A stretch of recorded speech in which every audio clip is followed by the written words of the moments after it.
Welcome to another episode of the Clean Palette Podcast. I'm your host, Justice Johnson. Today, we peel back the paint and reveal the Clean Palette on Pantone's Color of the Year. Pantone is this group that is super influential when it comes to art and design culture, and each year they select a tone that is meant to embody what the next year will bring. For 2024, that color is going to be Peach Fuzz. It is this warm, velvety peach color, and not only is it super pleasant to look at, but Pantone says that it's meant to bring people together. It's supposed to have this warmth that is bringing people close. And to talk about that, I brought in one of Pantone's color experts. He is an author. He is the editor-in-chief of Table Magazine. I'm talking about Keith Recker. He has worked alongside Pantone for 17 years, and he took a lot of time out of his schedule to meet with me. So I drove out from Michigan to Pittsburgh and sat down with him to talk about not only the color of the year, but also how deep colors go when it comes to emotion, how you can implement them in your work, and just what impact colors can have. Take a listen. Right. Thank you so much for joining me. Before we talk about Pantone's Color of the Year, I really want to talk about your affinity for colors. I know we just talked. You say that you have synesthesia, which is the blending of senses, and you said that you found that really early on. Yeah, it's color comes to me so vividly where I can associate a musical note with a particular color. I can associate a smell with color. I don't really taste color, but I definitely hear and smell color. And chartreuse is one of my favorite colors, and I think I like it because it comes to me with these sort of tricky, brassy, fast-moving notes. Like the instruments in the orchestra that are super sprightly and super fast-moving. Maybe not entirely to be trusted, but definitely entertaining and amusing and stimulating. So what is the most beautiful music to listen to sonically and I guess in this case visually then? Almost all music contains some of this stimulation. But I admit I like symphonic music. When it comes to perceiving color, I like symphonic music because it's highly colored. I think the composer, at least in my experience of it, almost means for you to see things while the music unfolds. I go to the symphony a lot here in Pittsburgh. Really? Because that big sound and the presence of all those layers of instrument, it is a visual experience for me. It's so incredibly rich. So is it one of those situations where, you close your eyes and it's just a huge moving picture for you? I don't even have to close my eyes. That's already. Oh, really? Yeah, there's already like layers of things going off in my head in the presence of music. But, a lot of music does that. I went to a Pink Floyd concert once, and there's a light display on the stage, but there's also a light display in my head. So does the light display that they had envisioned match what you kind of perceive, or was it? Sometimes, not all the time, because some of the sounds are a lot darker than the pyrotechnic light display would lead you to. And so, like, some part of my mind is really following the music as opposed to the entertainment. So it's a multi-layered experience. Nice. So let's dive into Pantone's Color of the Year, which is Peach Fuzz. It is. What does Peach Fuzz mean to you when you see it? And kind of like, I know on paper, Peach Fuzz is a kind and tender color. But what does it mean to you as a color expert? There's a delicacy to it that I appreciate. There's a kindness to it. There's a considerateness to it that I appreciate. It has a soft touch. Right? It speaks with a soft voice. When I do color presentations about color and its usage in branding, I note that oranges that radiate at these sort of softer, glowy tones like a peach fuzz often lead you towards sort of a sensuous feeling, right? They're kind, they're opening, they're welcoming, and non-threatening. It's sort of sensuous. It's sort of an invitation to get intimate, which is lovely. When you have these Color of the Year, this is before the year. It's not a reflection of what this year has been. It's almost like the Chinese fortune cookie of the color world. That's a good way to put it. It is, looking to the future and optimism to kind of reflect on or to kind of predict what's going to be or what you'd hope to be. What would you say, it is this almost fortune cookie-esque thing, but it has such a big impact on culture. Like you have Motorola, which is already rolled out before the color of the year has been announced. It's already a deal where you have peach fuzz colored phones. You have lots of deals. How does this color of the year impact design? Yeah. In a way, it does become a self-fulfilling prophecy. By putting out such clear terms, such clear vocabularies, such a well-reasoned explanation, Pantone creates a platform for a color to succeed, right? If you get the full package treatment of a Pantone color of the year, you're going to acquire some fans because the time and investment have been made to help you understand it, to help you see it, to help you feel your way into it. And I have to say, it works a little bit on me too. I might not have chosen Peach Fuzz as color of the year, but now that I've heard all the explanations and seen a lot of the visuals, and I have had, a week or so to digest it, I think, okay, it has its place in what we need right now. Yeah. As a result of what's going on in the world, what's coming at us through media, it has a place. I think the reason I liked your phrase, it's like a fortune cookie, is that it's very hard for that small slip of paper in a fortune cookie to capture the multidimensionality of your reality at any given time, right? So here's this color. Yes, I think it very nicely captures a certain strand of our need to feel welcomed, to feel cushioned, to give ourselves a little space to put our head back and relax. Is that everything we're experiencing right now? Is that the only need we're experiencing right now? No, it isn't. There's a lot going on. I think Peach Fuzz addresses a tender chunk of what's going on, and I do definitely appreciate it. Yeah. Does that answer your question? It does. Okay. So, with that being said, what is the selection process like? Have you been on that committee that, chooses the color? No, for a while I would get a phone call or two a year saying, all right, what do you think? Okay. But since I'm not particularly active with Pantone right now, I don't get that call anymore. I would say that there is a group of international people who meet in London twice a year to discuss the Pantone color forecasts. And they take their jobs very seriously. They are out there looking at what's unfolding in art and design.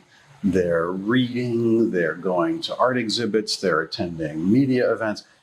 They're really diligently gathering what they see unfolding in our world. And they're doing their very best to figure out what hungers and thirsts we will feel in 24 months, 36 months. They take it very seriously.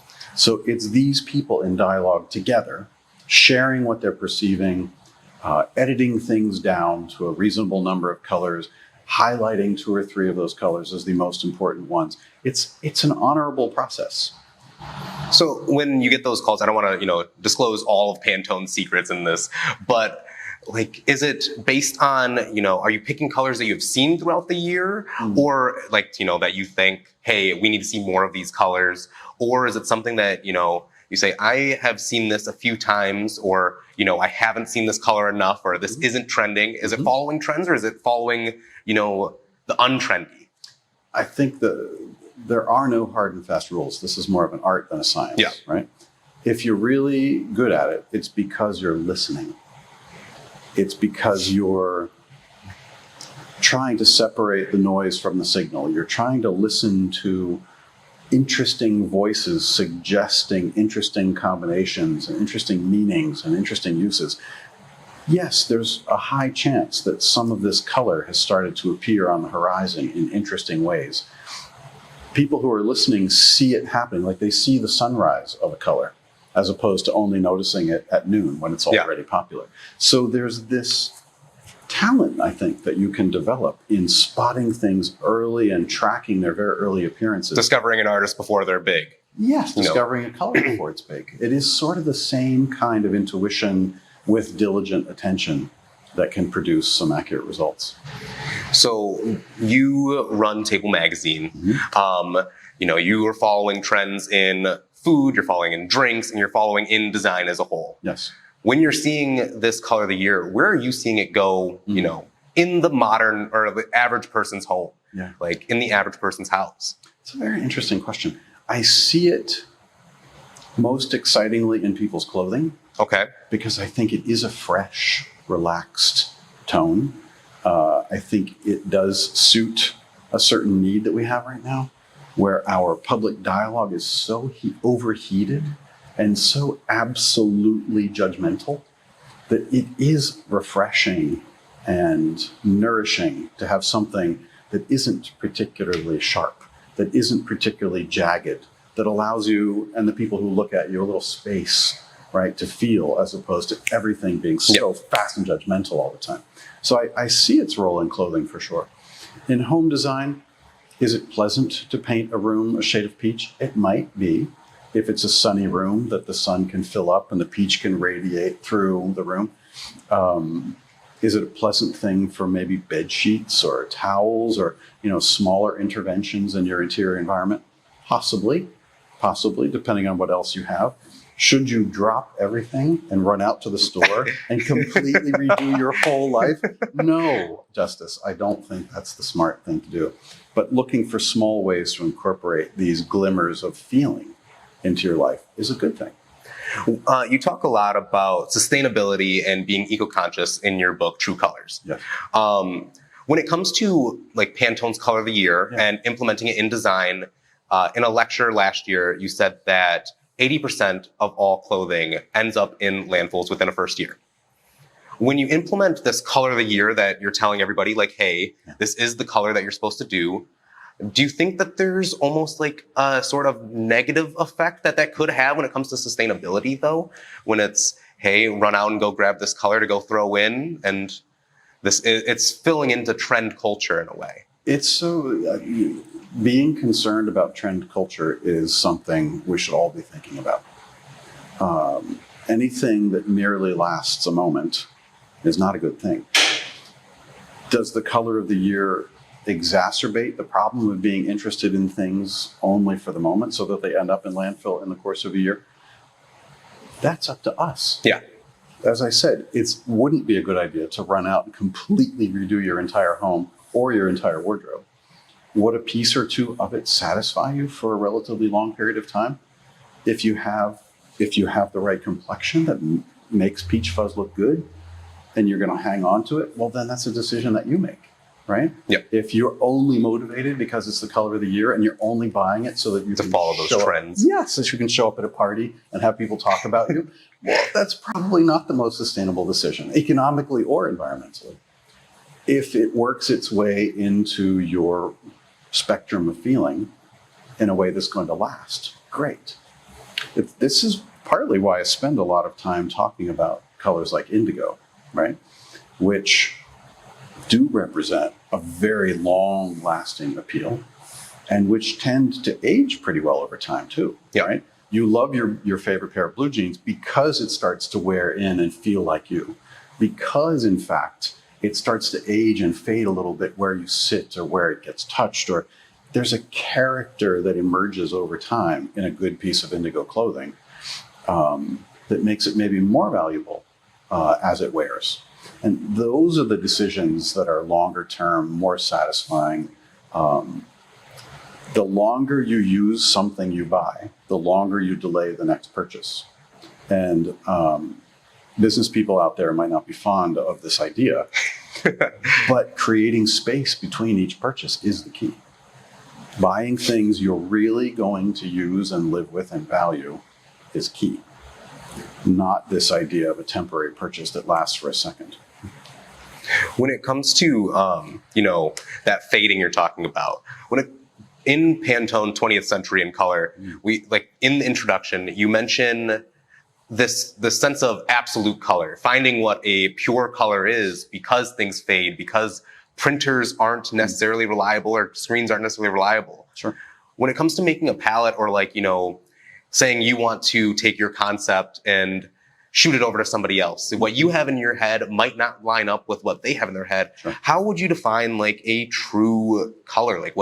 How do you find that consistency in color? when it comes to designer or like, sending ideas? Sure. On a deeply metaphysical basis, there is no guarantee that the colors that you're seeing are the colors that I'm seeing. Yes. Right? These machines, the cones and rods in our eyes may function slightly differently, right? These are proteins that are reacting to the light by essentially moving and generating an enzyme that runs along the optic nerve into the brain to deliver color information. Yeah. So your machines might be a little different than my machines. So on a metaphysical basis, there is no guarantee that I can communicate with you in the same color values. We do our best with systems like Pantone to eliminate some of the variation between intention, production, and manufacturing, right?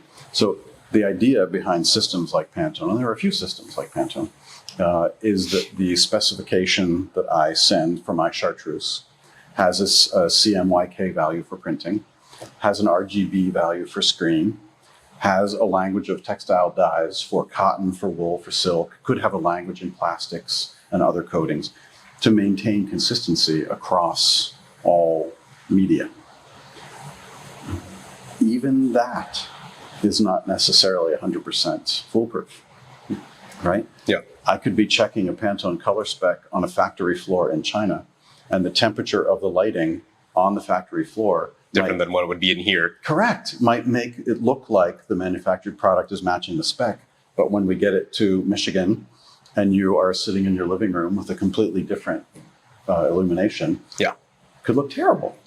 So there's no guarantee that any of this works perfectly, which is what makes it a horse race, right? It's what makes some of the excitement and risk of designing a product, communicating about it, taking it home and trying it out. I do have this theory that everybody calls me crazy for, and it's that everybody has the exact same favorite color, except for because you're taught that, if you see my red and I'm seeing your blue, and you put an apple in front of me and I'm seeing what you see as blue, but I'm taught that that's red. But I have a theory that everybody has the exact same favorite color, and when we can find that out, that is when everything works. What do you like? I think you're crazy. Yeah, that makes sense to me. I think so. There's no guarantee that you and I are seeing the same chartreuse, right? Yeah. Because our machines are a little different. It would be a stretch to say that when I see chartreuse, you see red, because of the RGB structure of the cones in our eyes, right? Most of us have 3 sets of cones, and each set is tuned to a range of wavelengths. So one is roughly reds, one is roughly greens, and one is roughly blues. And it's in that combination of those 3 primary light colors that the combinations occur. So it would be tough for you to see red where I'm seeing chartreuse. Yeah. If you're missing a set of cones, right, which is a form of color blindness, maybe there could be some confusion. If you have an extra set of cones, and there's a small percentage of people, I think it's estimated to be 25% of women and 8% of men, have a 4th set of cones, and they're called tetrachromats. And it's suspected that 4th set of cones is tuned to yellow. So this allows people 10 times more color perception than people with 3 sets. So if you have 3 sets, you probably see 10 million shades of color. You're capable. And if you have 4, you're seeing 100 million shades of color. Wow. Yes. So a tetrachromat lives in a very colorful environment, right? There's probably no pure shade. Everything is a nuance. So you're probably never seeing red. You're seeing red tinged with yellow or blue or maybe even green, or, anything is possible. I can't remember exactly who, but I was listening to a lecture and they were talking about how women can see a broader range of colors as an evolutionary trait from, hunter-gatherer sense, where men can see movement a little easier, to, potentially see predators or prey when trying to hunt.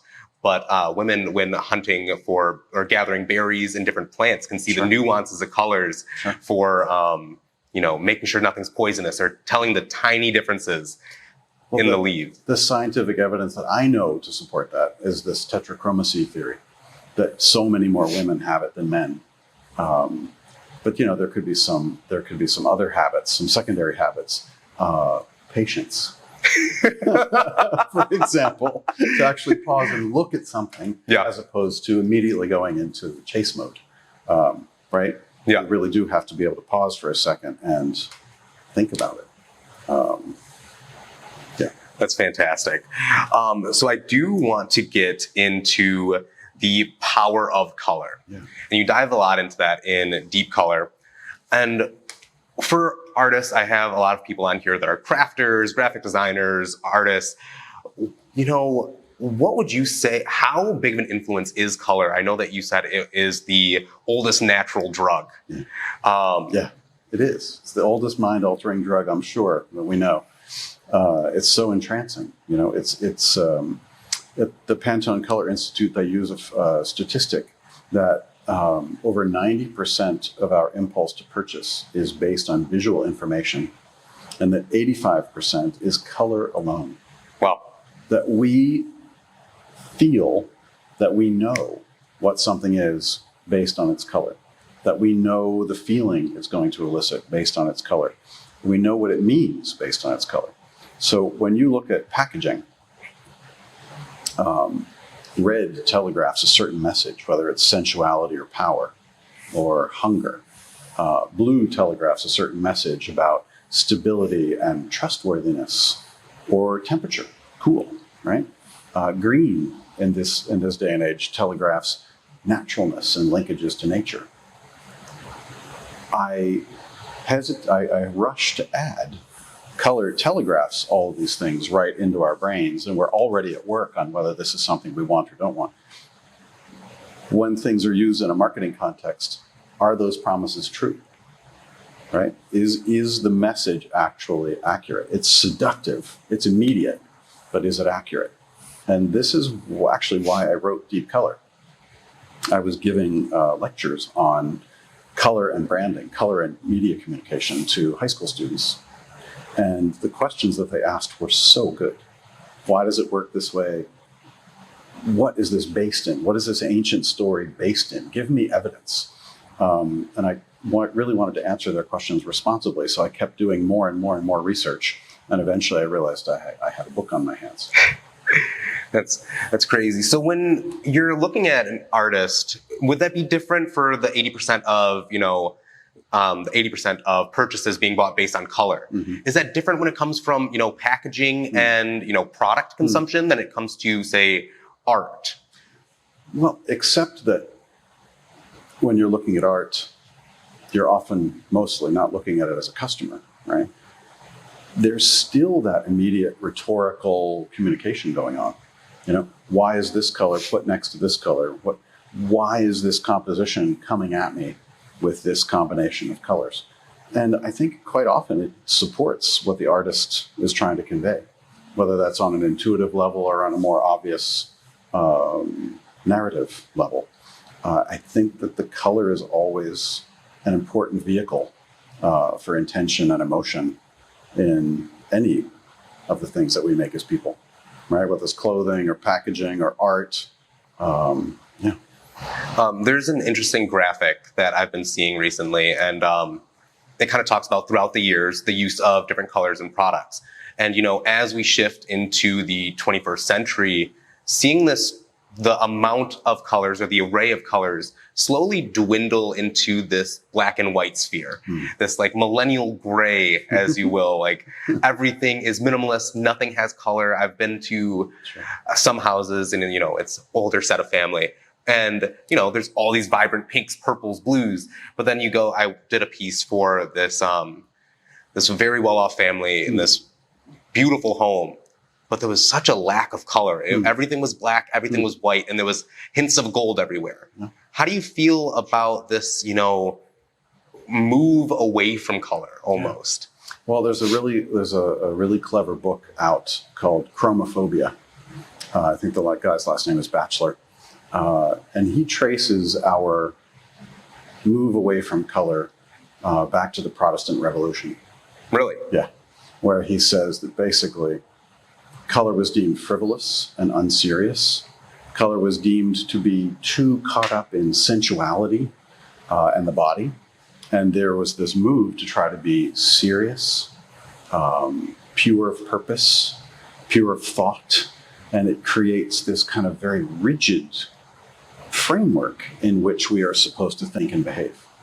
So there's one level at which the kind of interior that you describe can be put together by people who wish to be perceived as serious, right? Mm-hmm. That they're not diving into things that are frivolous.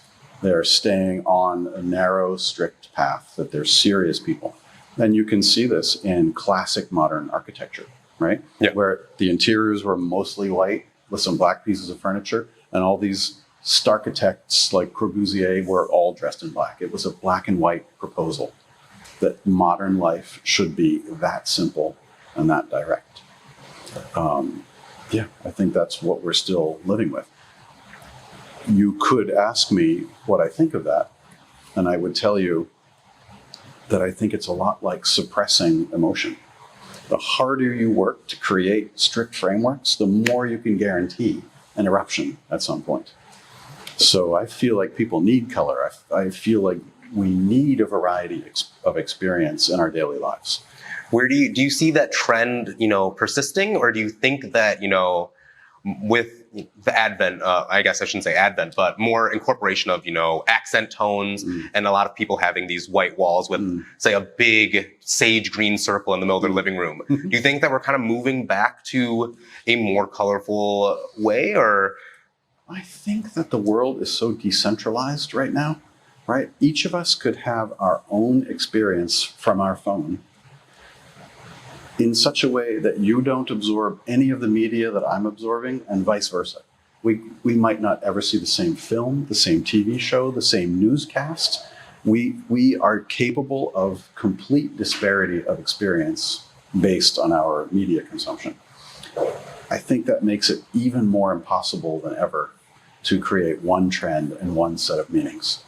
So the choices that you make in your home, generated by your experience and your media consumption and your own sort of configuration as a person, might be different from mine. Yeah. And that's exciting. I find that terribly exciting. I actually have started to talk in my presentations about color forecasting, about living in a post-trend world. That it is very difficult to create a groundswell of support for one set of styles and colors over another set of styles and colors, because we have this polyphonic experience out there in the world. It's so interesting, me and Tristan over here, we grew up in relatively the same area, slight differences in maybe 100 miles apart, but went to the same university. We swim in similar circles. But on the way here, we're listening to music that, we both like the same exact genres of music, same styles, but I'm showing him artist after artist that he's never heard of. He's showing me artists that I've never heard of. Sure. And it's all because of this interweb of I'm learning of people from across the country, people from across the globe. I've talked to people on this podcast from across the globe. Sure. And you're just learning from so many different people and hearing firsthand experiences from so many artists, and being able to hear their takes that you normally wouldn't before. And you get to see all their trains of thoughts, their styles, and my For You page on, say, TikTok would look dramatically different, I imagine. The amount of weird memes that I'm seeing, but that would influence the way that, we operate so differently. So I would imagine that even, from mine to his or mine to yours, we're in 3 different bubbles now, where each person and each algorithm is showing you kind of what you want to see, which is more tuned to you. So I could see that happening where everybody has their own unique style. For sure. It's nice to note that because we're all in the same room together, these circles must intersect on some layer of the Venn diagram of our lives, right? Yeah. Because we made it here. That's the exception to the rule, right? How many millions of people will we never have an intersection with? The algorithm, I think, because we have to admit, right, at this point, what we're talking about is a diversity of experience based on algorithms. Yeah. The algorithms, I think, do work to some degree to keep us apart, but then maybe sometimes they work to bring us together too. So this doesn't discount, I think, the notion that we are having some pretty distinctly different experiences. And so it would be it would be plausible that we're facing a post-trend world.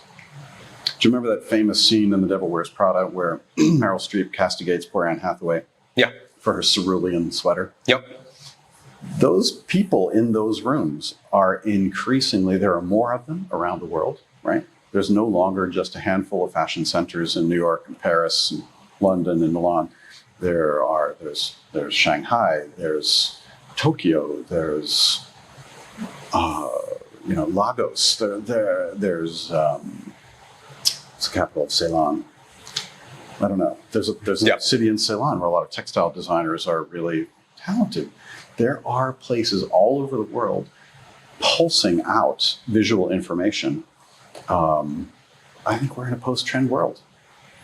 Yeah. I think right now there's such a diminishing barrier when it comes to art, when it comes to music, when it comes to design now, especially with, you don't necessarily need to go to a major institute to learn what you're going to do. There's YouTube, there's I can listen to one of your lectures and learn some of these great qualities and input them into my own works, where you're seeing this barrier just diminish over and over again. And I'm seeing these designers that are 17 years old that would normally have to work and wait until they're 28 years old to see something on the manufacturing line, where you can go online, type something in, and start getting mock-ups sent right to your home or right to your parents' basement.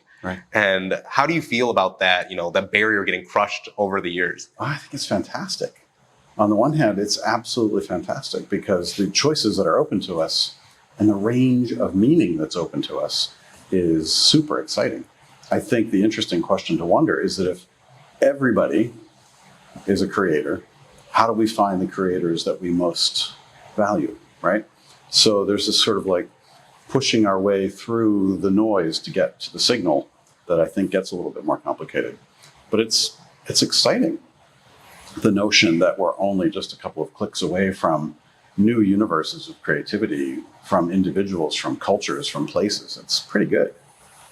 When you see some of these like indie producers and say that they want to get the attention of some of these more mainstream now that they're, getting their hands dirty already, how do they break free, say getting away from even the social media end of it? How do they take that their concepts that they've been working on in practice or, behind closed doors and getting them out to somewhere where they might be seen a little larger without, those barriers? It's the toolbox is evolving every day. So I still believe that there's some combination of the old methods and the new methods that brings you that kind of critical mass that you need. So maybe old ideas like showing up at trade shows to be sure that you're putting your work in front of a qualified audience of buyers is one element in the toolbox. But maybe doing reels on TikTok to explain yourself and getting some groundswell virtually is also good. I think we're in this hybrid moment where you probably need a little bit of both to get some coherent traction as a creator. I want to start diving in now to more of the true colors element, and talking about sustainability and using natural dyes. We were just talking earlier, he almost spilled something on his shirt, and we were almost thinking of doing a coffee colored shirt. How do you think that the average person can start implementing more natural ways of production into their day-to-day instead of using like synthetic dyes? Sure. A little bit of research is a good thing, right? So if you could start with a website called Botanical Color. It's a wonderfully talented woman named Kathy Hattori working near Seattle. And she's made a lifetime study of natural dyes, substances from around the world. She gives really helpful videos on preparing the fiber or the fabric for dye, combining things, shibori, clamp dye, different effects. And that could give you sort of a ground level of knowledge to take your next steps. There's a really fascinating person who appeared early in my journey in understanding natural color named India Flint, who's from Australia. Okay. And she discovered pretty much just by her own acute powers of observation that many natural botanical dyes are very willing to go into a bond with animal fibers, the proteins of animal fibers, only in the presence of heat. Okay. So she develops this contact dyeing system using leaves and windfall material mostly, very, very tightly wrapped. and put in boiling water. And in the intense heat of a pot of boiling water, the botanical colorants transfer into the animal proteins of silk and wool with really beautiful effect.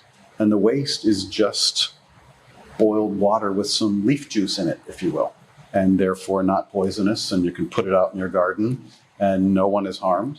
And because she only uses windfall substances, there's no harm to the planet.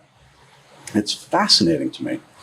Taking some responsibility for prolonging the life of our clothing by using natural overdyes, by using contact dyes, by learning a little bit of basic mending, right? There's some skills that our grandmothers, maybe your great-grandmother, my grandmother, knew that we probably need to get back in touch with in order to be more responsible citizens of this planet. Having some fun with it would be really great. And there's a lot of fun to be had, I have to say, in experimenting with these things. I do see a lot of people online that have been doing this a lot with shoes and doing more natural dyes. Well, maybe not the most natural. I see a lot of them using Kool-Aid. But a lot of them... I'm unaware of this Kool-Aid trend. This is good. They'll pour a bunch of Kool-Aid in boiling water and then take bricks and put their shoes and let them sit in the boiling water. Wow. And they'll pull them out and they're a pastel shade on these white shoes. Sure. But I think more people are starting to get into dyeing their own clothes. Yeah. A lot of them still use synthetic dyes. It's now a mixture of trying to see how people can get the very vibrant colors as opposed to these like watercolor or like washed out tones. Sure. But I see people kind of moving towards dyeing their own stuff and taking things into their own hands as creators. I think the idea of each individual being a creator is a good thing. When I hear you talk about using Kool-Aid as a dye, I'm thinking there's probably some Peach Fuzz sneakers out there right now. Right? There's a natural dyer that I write about in True Colors named Sasha Dewar. She's a teacher at the California College of the Arts in the Bay Area. And she teaches her students how color can be derived from almost every plant that surrounds them. And she helps people in different locations do a chart of the natural colors that are available to them just based on the invasive plants around them, the crops that grow, the trees that shed leaves. And it's amazing to see that there is a library of natural color available to us on a responsible basis, no matter where we live. And all it takes is just a little bit of attention and time to master it. And this would make us all kind of locavore extenders of the life of the things that we live with. And that's part of our job, I think, as we head into the 21st century. In one of your lectures, you were talking a lot about shellfish and how the purples that are coming off of them, you know, are potentially dwindling. Yes. And it made me think a little bit, not only about, you know, preserving the ocean life, but there was a color that I talked about in my last episode, which was mummy brown. Oh, God. Are you familiar with mummy brown? I am. Not my favorite color. Isn't that something? It was really interesting that the mummy brown stopped being preserved, not because it was, you know, desecrating human bodies, but just because of the lack of material, and there, you know, you can't really produce more mummies. Yes. Yes. But with the ocean life, you can allow it to re-flourish. And do you think that manufacturers will take a break away from purples and you will start seeing less purples come out? That way we can start seeing more shellfish reproduce and build their numbers back up? Well, you know, the shellfish population in the Pacific coast of Oaxaca, this is a story that you're mentioning from True Colors, it's dwindling not because of manufacturers at this point. It's dwindling because of tourism, and local fishermen are going around and collecting shellfish to cut up into ceviche, which they sell to visitors on the beach. And it's this notion that, you know, all shellfish are equal and therefore should be served, when we know that some species are endangered, and particularly this species, because of the beautiful color. It's called Plico purpura panza, or panza plico purpura. I can't, you know, sketchy on the name sometimes. This species is dwindling because of ceviche, not because of dying.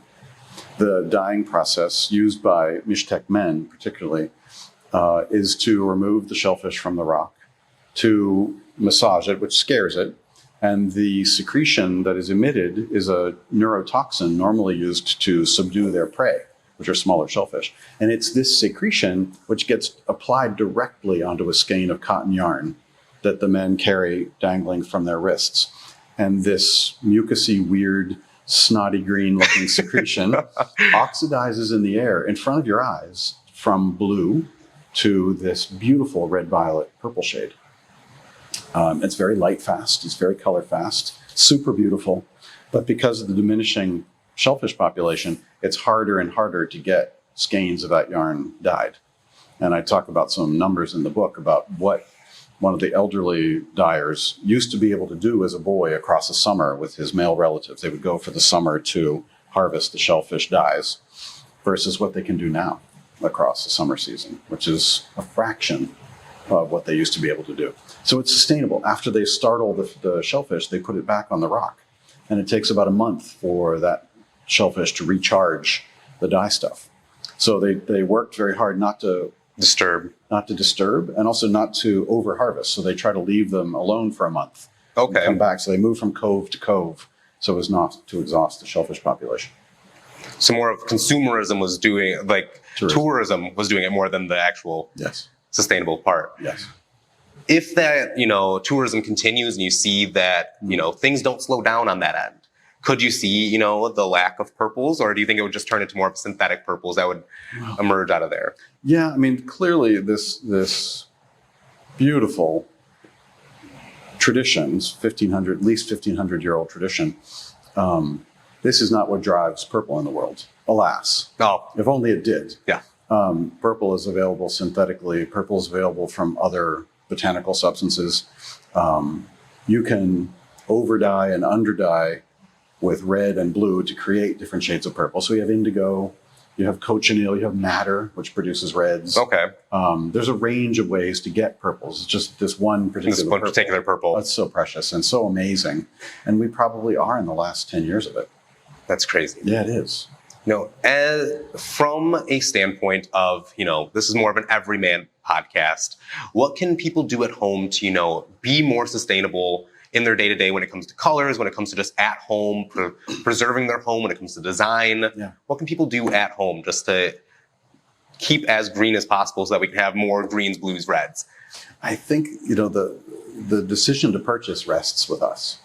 So being thoughtful about your purchases is, I think, the first step. So are they made with more natural materials through more natural processes? Is this something you're really going to be devoted to taking care of and living with and extending the life of? Then that makes it a more legitimate purpose. Learning how to take care of stuff is part of the process, right? I have a daughter at home who loves to throw her clothes on the floor and put them in the laundry rather than folding them up and putting them back in the drawer, because then I'll fold them and put them back in the drawer. Unlearning some of these habits, that running something through the laundry is always a solution. I say this in part in jest, but it's true. We wear our clothes out. So learning how to launder and take care of things is important. Learning how to mend is important. Maybe learning some basic dye skills to over dye that t-shirt that starts to look a little worn in an unattractive way. These are the things I think that are going to help us out in terms of always leaving more space in between one purchase and the next.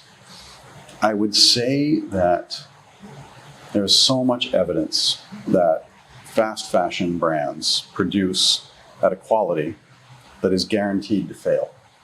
So you buy a t-shirt from your average fast fashion brand. I won't name any names because, I don't want to put bars on my windows, right? But honestly, my own personal observation is that 4 trips through the washer and dryer and you are already owning something that doesn't look very good, let alone 10 trips, right? I mean, get through a month of wearing a t-shirt every 3rd day.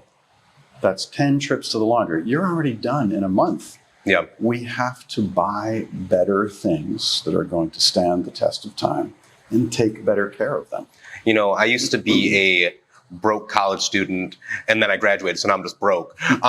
So I buy a lot of I used to buy a lot of fast fashion. I've been trying to wane away from it. Sure. I bought a few clothes for this trip I went on, and depending on the brand, I wear a medium or a large. Mm-hmm. Bought a medium. It had a little bagginess. I was like, it's slim fit. It looks nice. Mm-hmm. Threw the dryer one time. Done. Oh, yeah. Too small. Couldn't wear it.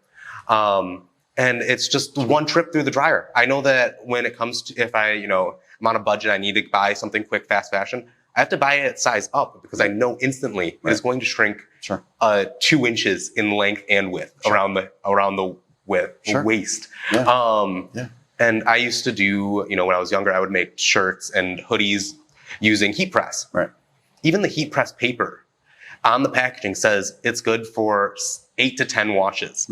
And before it starts to like wrinkle. And you're like, that doesn't seem like very many times you get to wear this. Like, it's not very many times. And so, embroidery rather than heat press, getting rid of the stock Gildan, which is just thrown out there really quick.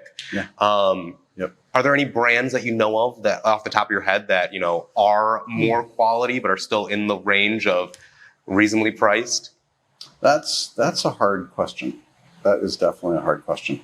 A lot of the brands I know making huge efforts to be very sustainable in their methods and produce some quality are not inexpensive. They're not. Because they're going to last. Because they're going to last, right? And also because of the scale issue. It's so hard to stay in that environmental lane that you can't make 10 million. You can make 10,000 if you're lucky. Yeah. Or 2,000 or 1,000. So there are bridges to be crossed here. And I think creativity is the way to cross them. Get some decently made white t-shirts, do your dyeing job, do your embroidery job, individualize them, create something that you're going to be invested in. Yeah. Nice. And then when it comes to, on like a last note, when it comes to artists, painting, doing graphic design, anybody that implements colors, how can they think about the way that they're using colors a little deeper, digging a little deep, going into the belly before they make that next piece? Sure. What should they be thinking about when looking at, their next palette? There are no rules. There are no rules. If you are trying to create a deep and lasting experience that people are going to live with for a long time, that could mean one thing to you and another thing to me.